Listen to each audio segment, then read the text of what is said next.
오늘 우리에게 주실 말씀 함께 읽겠습니다. 베드로전서 3장 15절부터 22절까지 말씀입니다. 베드로전서 3장 15절 제가 먼저 읽겠습니다. 다만 여러분의 마음속에 그리스도를 주님으로 모시고 거룩하게 대하십시오. 여러분이 가진 희망을 설명하여 주기를 바라는 사람에게는 언제나 답변할 수 있게 준비를 해 두십시오. 그러나 온유함과 두려운 마음으로 답변하십시오. 선한 양심을 가지십시오. 그리하면 그리스도 안에서 행하는 여러분의 선한 행실을 욕하는 사람들이 여러분을 헐뜯는 그 일로 부끄러움을 당하게 될 것입니다. 하나님께서 바라시는 뜻이라면 선을 행하다가 고난을 받는 것이 악을 행하다가 고난을 받는 것보다 낫습니다. 그리스도께서도 죄를 사하시려고 단번에 죽으셨습니다. 곧 의인이 불의한 사람을 위하여 죽으신 것입니다. 그것은 그가 육으로는 죽임을 당하시고 영으로는 살리심을 받으셔서 여러분을 하나님 앞으로 인도하시려는 것입니다. 그는 영으로 옥에 있는 영들에게도 가셔서 선포하셨습니다.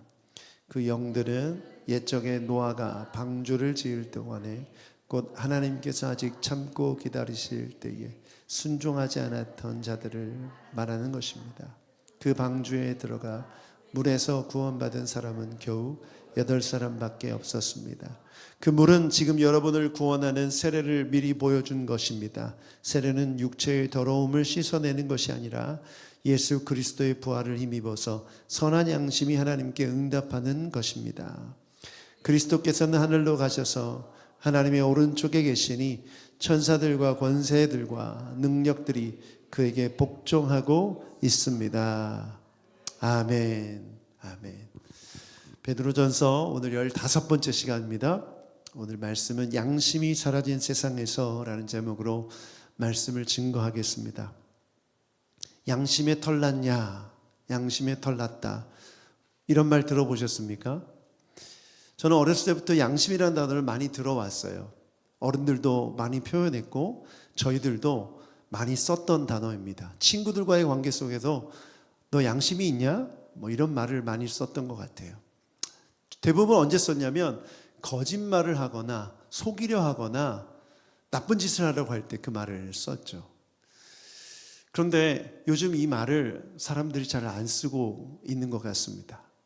제가 라디오를 듣는데 최재천 교수님이라는 분이 양심이라는 책을 쓰면서 인터뷰하는 내용, 그 책을 홍보하기 위해서 나오셔서 인터뷰한 내용을 들었어요. 왜 이 양심이라는 책을 쓰기로 결심하셨습니까? 물었더니 양심이란 단어를 사람들이 안 쓰기 시작했다는 거예요.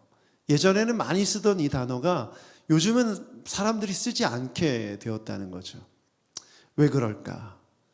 그 이유가 많은 사람들이 더 이상 양심이란 단어를 별로 중요하게 여기지 않는다는 거예요. 그 이유가 많이 유명한 사람들, 알려진 사람들이 또 세상 사람들이 아무렇지도 않게 양심에 꺼리끼는 일들을 행하고 있기 때문이죠. 예전에 해민스님이란 분, 아주 유명한 분이죠. 불교계에서 혜성같이 떠올라서 많은 사람들에게 인기를 누렸던 분인데 이분에 대한 기사가 났죠. 무소유를 주장한 분이 풀소유였다. 뉴욕 맨하튼에 좋은 아파트가 있고 엄청난 좋은 아파트가 서울에 있고 재산이 아주 많은 사람이라는 게 드러나게 되어서 많은 사람들에게 실망을 끼쳤죠.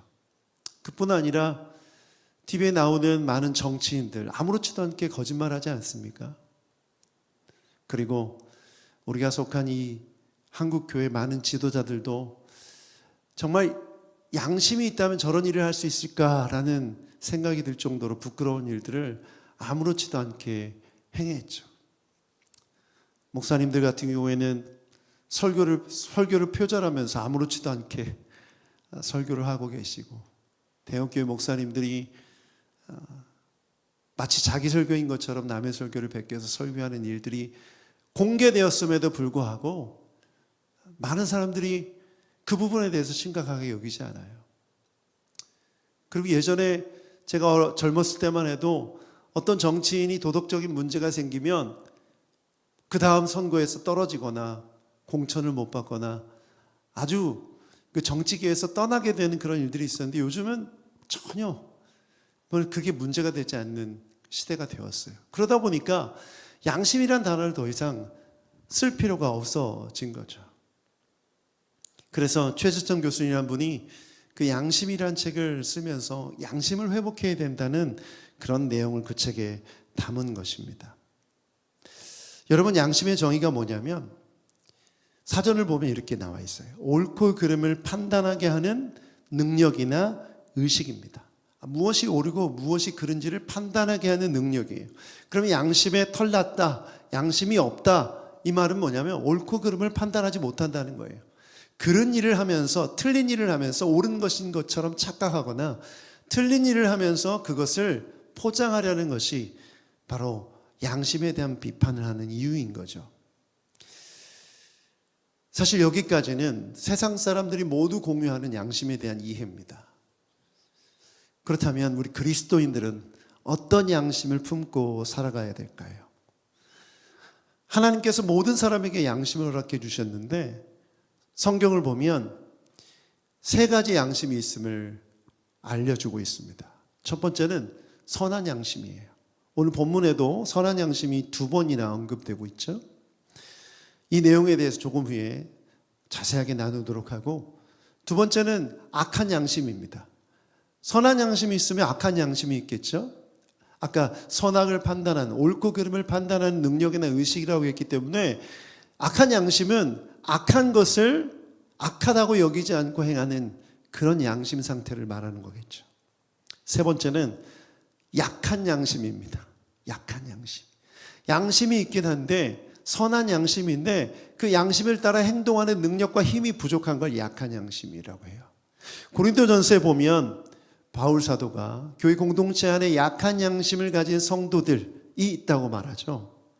특히 우상에게 바쳐진 고기를 먹는 문제에 대해서 약한 양심을 가진 사람들을 배려해서 그들을 위해 그들이 보는 앞에서 그 고기를 먹지 마라, 그런 메시지를 전했죠. 그래서 오늘은 이 약한 양심에 대한 부분은 다르지 않고 이 선한 양심과 악한 양심에 대해서 함께 나눠보겠습니다. 먼저 선한 양심에 대해서 베드로 사도는 이렇게 말합니다. 16절 말씀 함께 읽어보죠. 본문의 16절 시작. 그러나 온유함과 두려운 마음으로 답변하십시오. 선한 양심을 가지십시오. 그리하면 그리스도 안에 생하는 여러분의 선한 행실을 욕하는 사람들이 헐뜯는 그 일로 부끄러움을 당하게 될 것입니다. 여러분, 지금 뭘 말하고 있죠? 베드로 사도는 선한 양심을 갖고 선한 행실을 해라. 그러면 선한 행실을 비난하는 사람들이 나중에 부끄럽게 될 것이다, 이렇게 말하고 있습니다.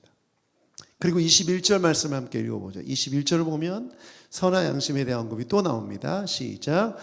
그 물은 지금 여러분을 구원하는 세례를 미리 보여준 것입니다.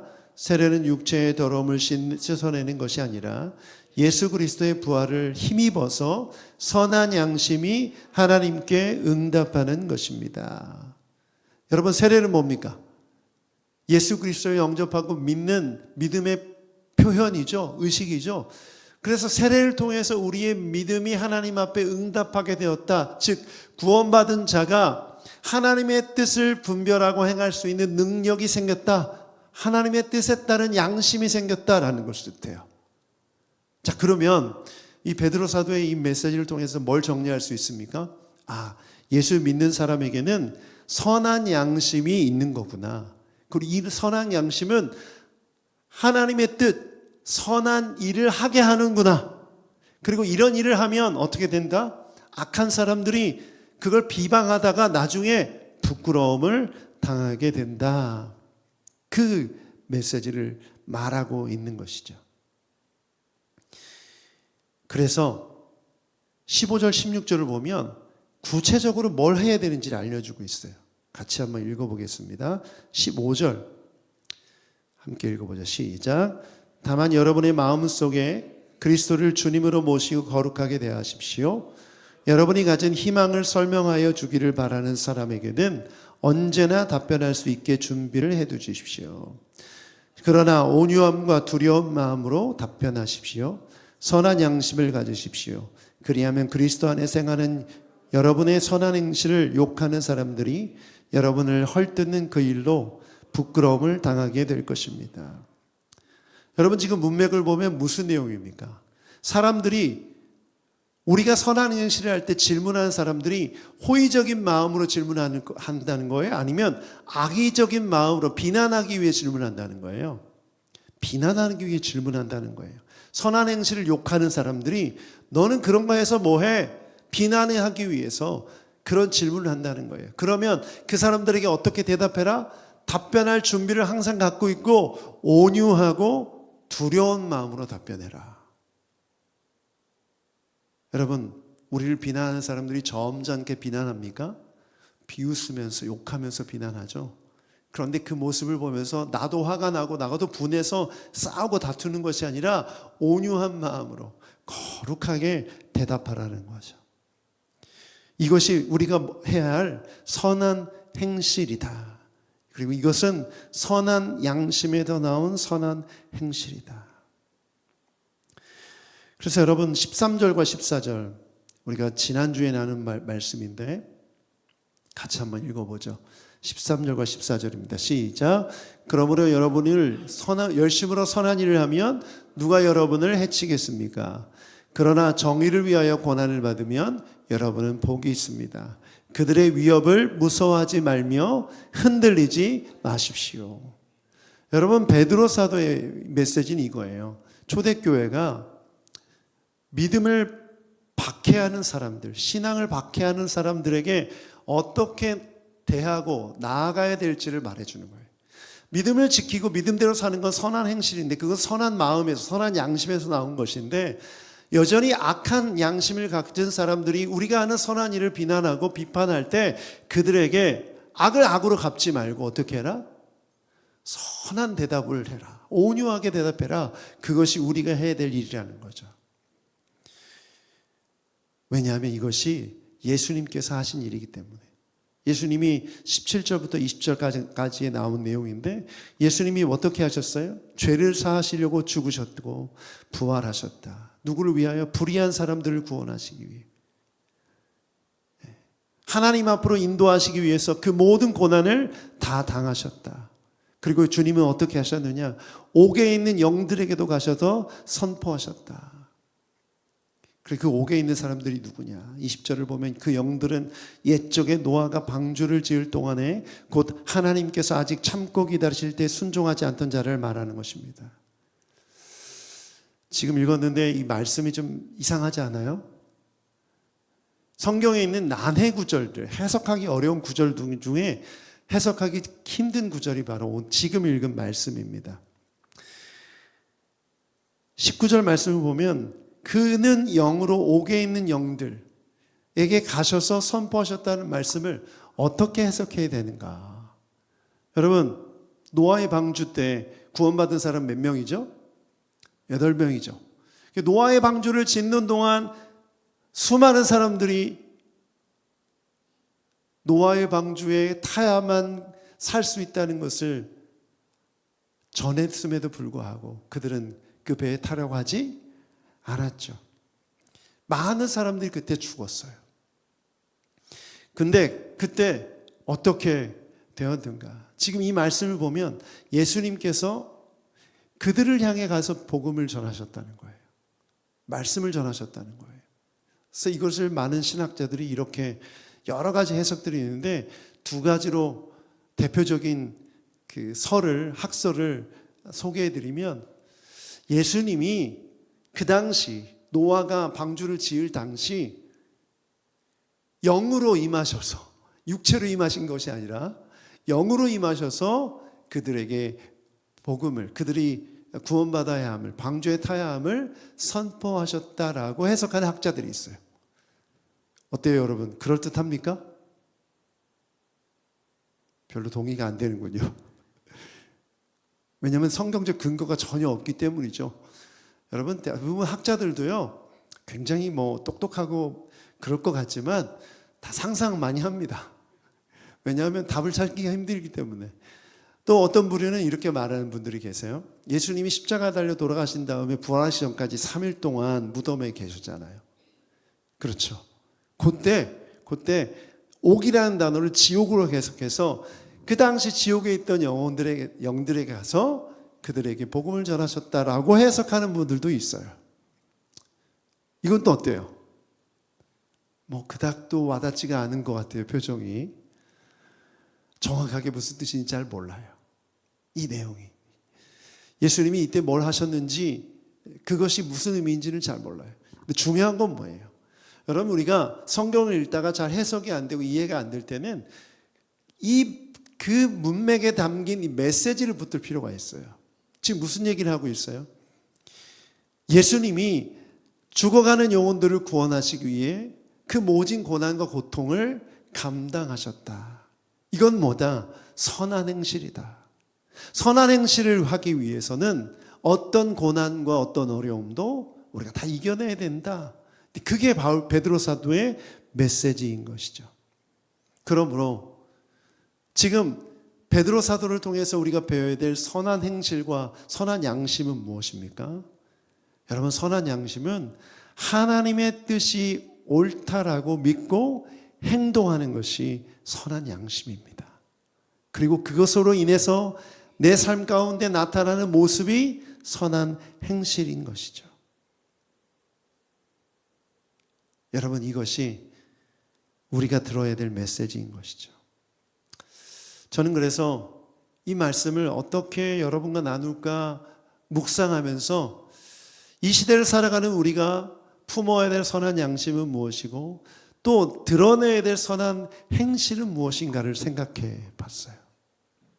여러분, 이런 말 들어보셨나요? 싸움에서는 이기고 전쟁에서는 진다는 말.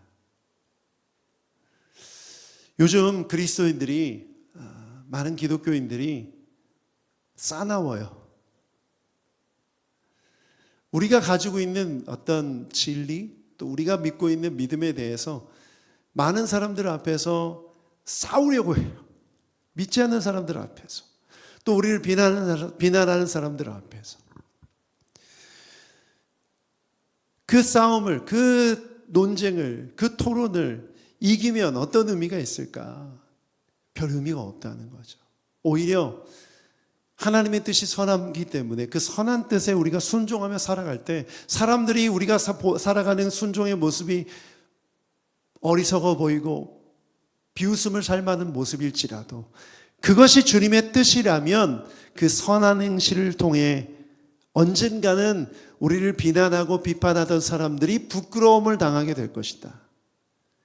이것이 전쟁에서 이기는 것인 줄 믿습니다.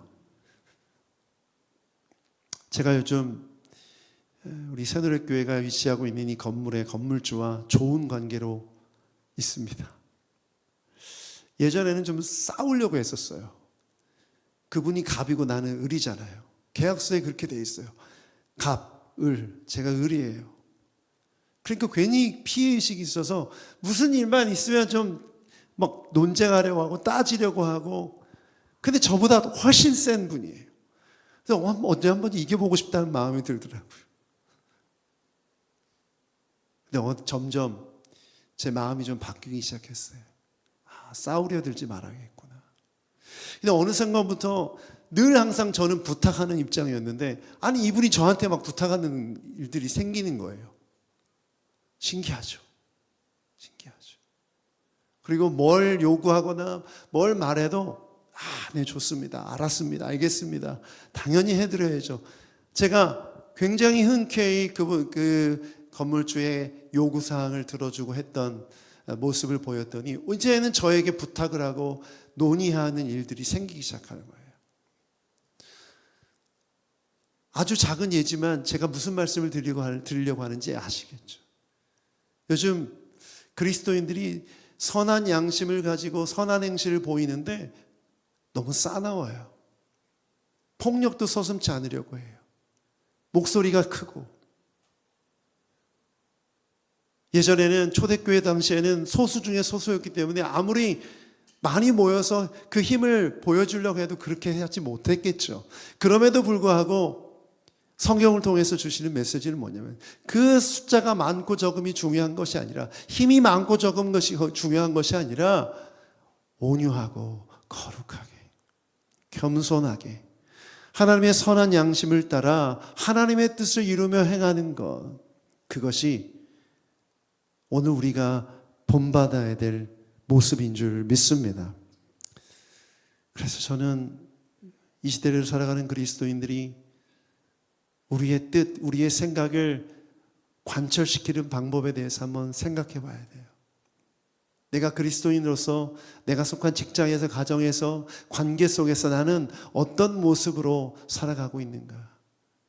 내가 보여지는 행실은 선한 양심에서 나온 행실인가를 돌아보는 여러분 되길 축복합니다. 두 번째는 악한 양심이에요. 악한 양심. 여러분, 이 악한 양심은 우리가 믿음을 갖기 전에는 악한 양심을 갖고 살았죠. 그렇죠? 그렇기 때문에 내 스스로 자신을 돌아볼 때 양심에 찔리는 일들을 많이 했었죠. 그것을 뭐라고 말합니까? 한 글자로 죄이죠.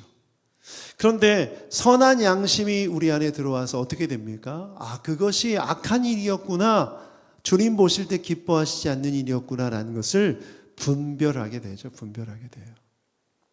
저는 중학교 3학년 때 2학년 말에 겨울방학 때 예수님을 믿게 됐는데, 제가 그때 예수님 믿고 중학생임에도 불구하고 정말 눈물을 펑펑 흘리며 회개했던 일이 있었어요. 자전거를 훔친 일이에요. 초등학교 때 대전에 가면 유명한 빵집 있잖아요. 성심당이라고 들어보셨죠? 성심당 건너편에 동백이라는 데가 있습니다. 동양백화점. 지금은 이름이 바뀌었지만 이 동양백화점 아래 자전거를 세워놓는 자전거 거치대가 쫙 있었어요. 근데 이제 그 중에 제가 이렇게 지나가다 보니까 열쇠가 안 잠겨 있는 딱 제 키에 맞는 정말 멋있는 파란색 자전거가 있었어요. 아무렇지도 않게 그걸 내 것인 양 타고 집에까지 온 거예요. 그런데 이 멀쩡한 자전거를 갑자기 집에 가져가면 어머니 아버지한테 혼날 게 분명하니 집에 늦게 들어가는 거예요. 계속 뱅뱅뱅뱅 돌다가 하루 종일. 도저히 집으로 가져가지 못하겠더라고요. 그래서 마침 예전에는 그 리어카를 끌고 다니면서 엿을 파는 고물상 아저씨들이 있었는데, 고물상 아저씨들이 이렇게 막 소리를 쳐요. 뭐 냄비 뭐 이런 거 가져오라고, 쇠나 뭐 이런 거 책이나 가져오면 그거에 따라서 이제 엿을 주세요. 엿을. 근데 제가 안 되겠다, 이걸 팔아야겠다. 그 아저씨한테 그 자전거를 팔면서 물어본 아저씨가, 너 돈으로 받을래, 엿으로 받을래? 돈으로 주십시오. 제가 정확하게 기억은 안 나는데 5,000원인가를 받았던 기억이 나요. 꽤 큰 돈이죠. 제가 그 일을 이렇게 생생하게 기억이 나는 거예요. 그 일을 엄청 회개했어요. 그때 아무도 모르고 부모님도 모르고 들키지도 않았고 발각되지도 않았기 때문에 나는 괜찮다라고 생각했던 그 죄가 생각나는 거예요. 여러분, 우리가 예수 그리스도를 믿기 전에 품었던 우리 마음속에 있던 양심은 악한 양심이에요. 죄를 죄로 분별하지 못하고 살아갔던 거죠. 그런데 이제는 그 양심이 선한 양심이 되어서 무엇이 죄인지 아닌지를 분별하고 사람의 뜻과 하나님의 뜻을 분별하며 살아갈 수 있게 된 거죠. 그래서 21절 후반부에 보면 세라는 육체의 더러움을 씻어내는 것이 아니라 예수 그리스도의 부활을 힘입어서 선한 양심이 누구에게? 하나님께 응답하는 것입니다. 여러분이 하나님 앞에 응답하지 못하고 죄악 가운데 여러분 스스로 자기 마음을 따르며 양심에 꺼리끼는 일들도 마음대로 했던 삶에서 이제는 하나님의 뜻에 따라 하나님께 응답하는 양심으로 변화받았다는 거예요. 여러분, 그러므로 내 생각과 내 기준이 되는 양심이 아닌 하나님의 뜻과 하나님의 생각이 기준이 되는 양심이 된 거예요. 할렐루야. 여러분 안에 이 양심이 있는 줄 믿습니다. 그러면 이 양심은 어떻게 해야 될까요? 이 양심을 어떻게 해야 될까요? 이 양심을 지켜야 돼요. 디모데전서 1장 19절을 보면 이런 말씀이 있어요. 함께 읽어보겠습니다. 시작. 믿음과 선한 양심을 가지십시오. 어떤 사람들은 선한 양심을 버리고 그 신앙생활에 파선을 당하였습니다. 선한 양심을 가지라고 말하고요, 바울 사도는. 그런데 이 선한 양심을 가지지 않고 버린 사람이 있는데, 이 버린 사람은 신앙생활에 파선을 당했대요. 신앙생활은 뭐로 하는 거죠? 믿음으로 하는 거죠. 그러면 선한 양심을 가지지 않고 버리면 어떻게 된다? 믿음도 버리게 된다. 믿음도 버리게 된다. 그래서 디모데전서 4장 1절 2절 보면 바울 사도는 이렇게 경고하고 있어요. 같이 한번 읽어보죠. 시작. 성령께서 환히 말씀하십니다. 마지막 때에 어떤 사람들은 믿음에서 떠나 속이는 영과 악마의 교훈을 따를 것입니다. 그러한 교훈은 그 양심에 낙인이 찍힌 거짓말쟁이의 속임수에서 나오는 것입니다. 지금 무슨 말씀인지 알겠어요? 지금 믿음과 선한 양심을 가지고 살아야 되는데, 선한 양심을 버리게 되면 어떻게 되느냐? 신앙생활에 파선하게 된다는 거죠. 그런데 이 파선하게 되는, 선한 양심을 버리게 되는 원인이 뭐냐? 디모데전서 4장 1절 2절을 보면 속이는 영과 악마의 교훈, 즉 마귀가 그 선한 양심을 버리게 하고, 그 선한 양심을 버림으로 신앙생활도 못하게 하고, 거짓말과 속임수로 우리를 악한 양심을 따라 살아가게 한다는 거예요. 여기서 낙인이 찍힌, 양심에 낙인이 찍힌 이라는 단어가 나오는데, 이 낙인이라는 단어, 여러분 그 말 많이 들어보셨죠? 화인 맞은 양심, 화인이라는 번역으로 개역 개정이 되어 있는데, 원래 이 낙인이라는 단어는 불로 지지다, 태워서 흔적을 남기다라는 뜻이에요. 그래서 말을 보면 말에 뭘 새기죠. 주인이 누군지를 뜨거운 그 불에다가 그 쇠에다가 문양을 새기고 그거를 달군 다음에 말에다가 그 상처를, 흉터를 남기잖아요. 옛날에는 노예에게도 이걸 했었죠. 추노라는 그 드라마를 보면 그런 모습이 나오잖아요. 얼굴에다가 도망갔다가 잡힌 노예에게 어떻게 합니까? 그 얼굴에 그 노예의 노자, 그걸 흔적을 남기죠. 그게 낙인이에요. 그런데 그런 의미로 이 낙인이라는 단어를 쓴 게 아니라, 옛날에는 이 낙인을 어디에도 썼냐면 상처를, 통증을 없애기 위해서도 썼어요. 그 피부를, 흉터를 만들어서 그 감각을 없애는 거예요. 그러면 통증이 와도 그 감각이 없기 때문에 느껴지지 않는 거죠. 그러니까 뭐냐면 이 양심에 화인 맞은 자를 뭘 뜻하냐면, 양심에 낙인이 찍혀서 무감각해진 상태를 말해요. 그러면 악한 양심이란 뭐냐? 양심이 무뎌진 것을 뜻하는 거죠. 하나님의 뜻에, 선과 악에 무감각해진 상태.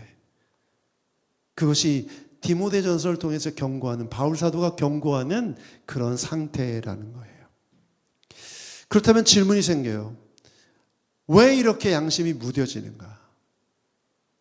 우리가 예수님 믿고 구원받아서 선한 양심이 우리 안에 시작됐지만, 우리 이 선한 양심도 점점 무뎌질 수 있다는 거죠. 그 이유를 고린도전서 5장 17절에서 찾을 수 있어요. 함께 읽어보겠습니다. 고린도전서 5장 17절 시작. 육체의 욕망은 성령을 거스르고 성령이 말하시는 것은 육체를 거스릅니다. 이 둘이 서로 대적 관계에 있으므로 여러분은 자기가 원하는 일을 할 수 없게 됩니다.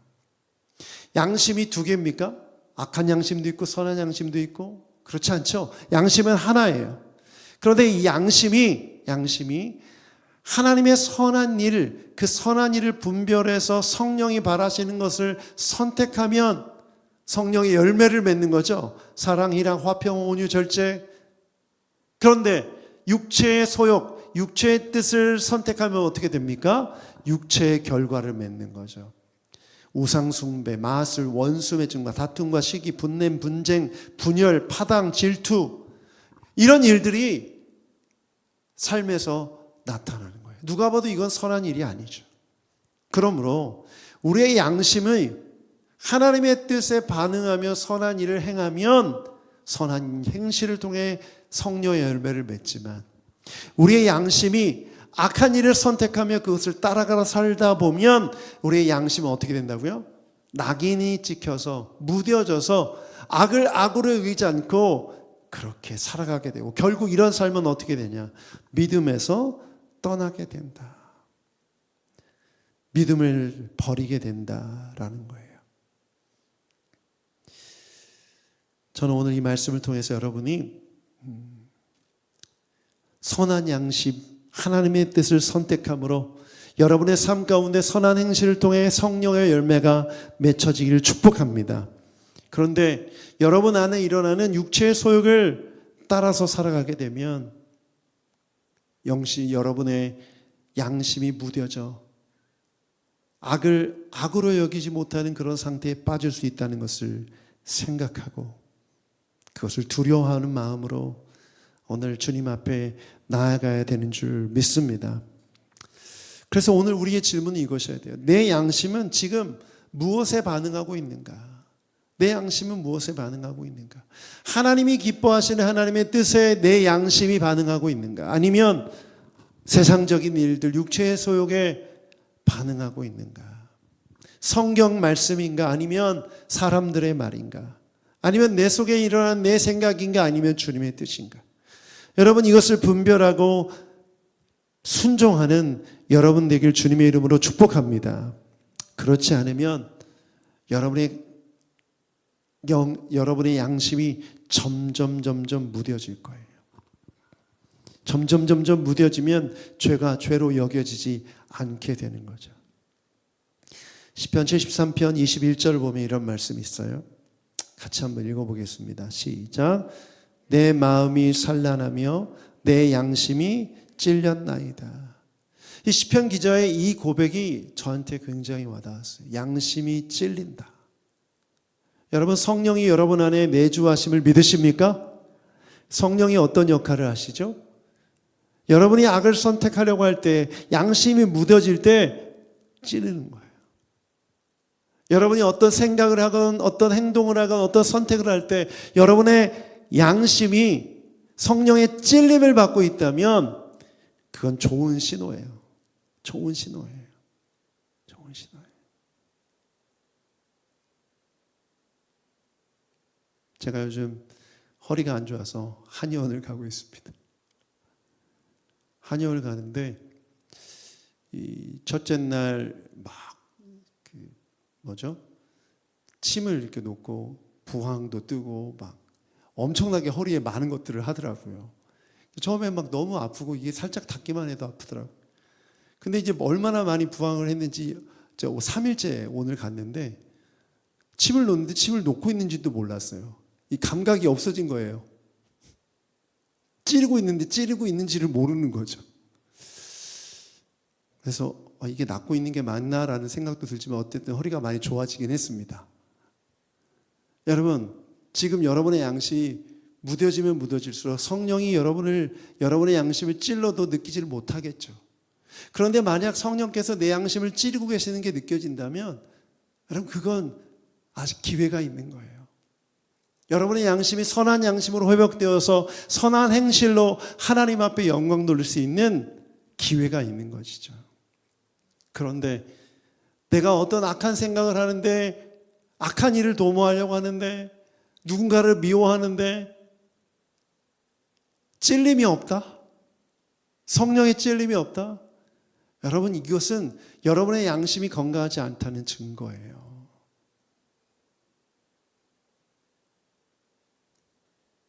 사도행전 24장 16절을 보면 바울 사도는 이렇게 말합니다. 함께 읽어보겠습니다. 시작.